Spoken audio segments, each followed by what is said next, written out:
Assalamualaikum warahmatullahi wabarakatuh.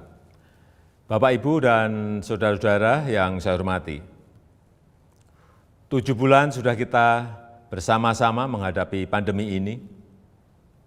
Saya paham masih banyak tantangan, namun tidak sedikit yang telah kita kerjakan. Singkatnya, strategi pemerintah sejak awal adalah mencari titik keseimbangan. Sekali lagi, mencari titik keseimbangan. Saya tegaskan kembali bahwa kesehatan masyarakat, kesehatan publik tetap nomor 1. Tetap yang harus diutamakan. Inilah prioritas, tetapi memprioritaskan kesehatan bukan berarti mengorbankan ekonomi. Karena jika kita mengorbankan ekonomi, itu sama saja dengan mengorbankan kehidupan puluhan juta orang. Ini bukan opsi yang bisa kita ambil. Sekali lagi, kita harus mencari keseimbangan yang pas. Oleh sebab itu, saya dan seluruh jajaran pemerintah selalu berupaya mencari keseimbangan itu. Tidak perlu sok-sokan akan melockdown provinsi, melockdown kota, atau melockdown kabupaten, karena akan mengorbankan kehidupan masyarakat. Tapi kita tetap serius mencegah penyebaran wabah supaya tidak meluas. Hasilnya bagaimana? Ini yang terpenting. Mari kita menilai berdasarkan fakta dan data dan bukan berdasarkan kira-kira. Saya bisa mengatakan penanganan COVID-19 di Indonesia tidak buruk, bahkan cukup baik. Maka saya hanya bicara fakta. Dalam jumlah kasus dan jumlah kematian, Indonesia jauh lebih baik ketimbang negara-negara lain dengan jumlah penduduk yang besar. Sebaiknya kalau membandingkan, ya seperti itu.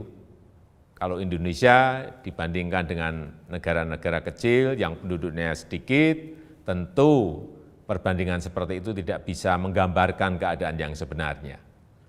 Dalam hal ekonomi, pencapaian kita juga tidak jelek-jelek amat.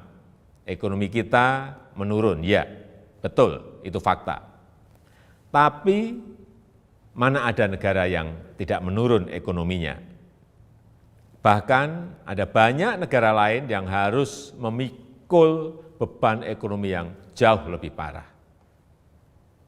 Dibandingkan dengan beberapa negara Asia Tenggara lainnya, misalnya, kinerja ekonomi kita masih lebih baik. Sekali lagi, ini fakta.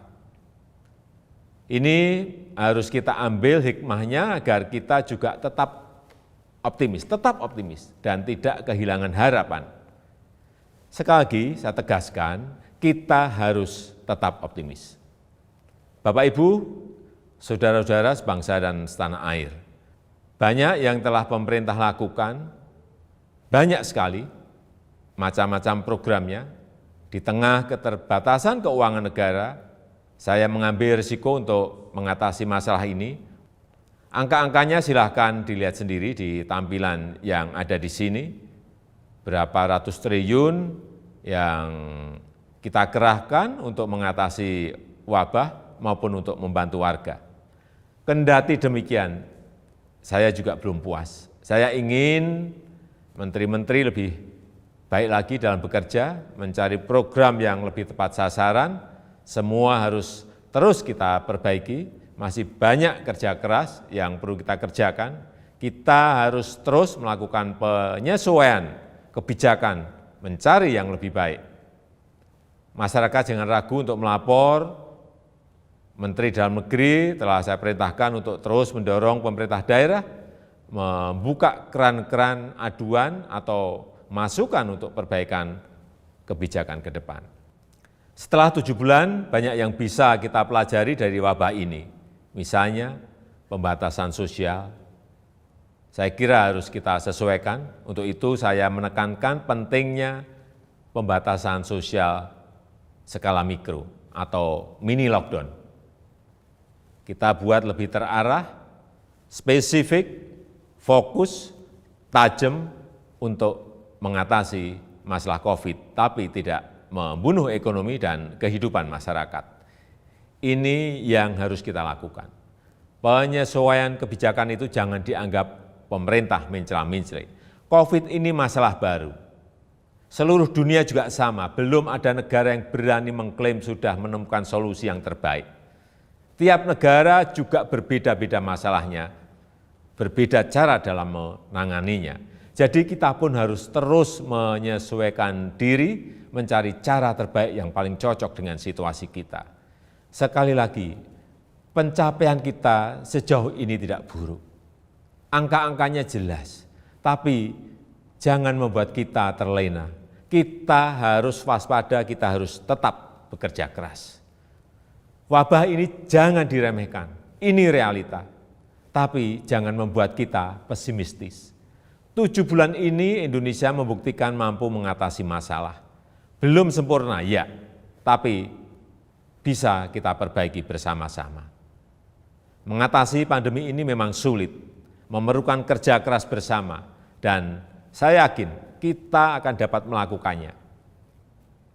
Yang penting, dalam situasi seperti ini, jangan ada yang berpolemik dan jangan ada yang membuat kegaduhan-kegaduhan. Bapak, Ibu, dan saudara-saudara sebangsa dan setanah air, tentunya apresiasi saya sampaikan kepada dokter, perawat, tenaga medis, TNI, Polri, ASN, dan juga para relawan.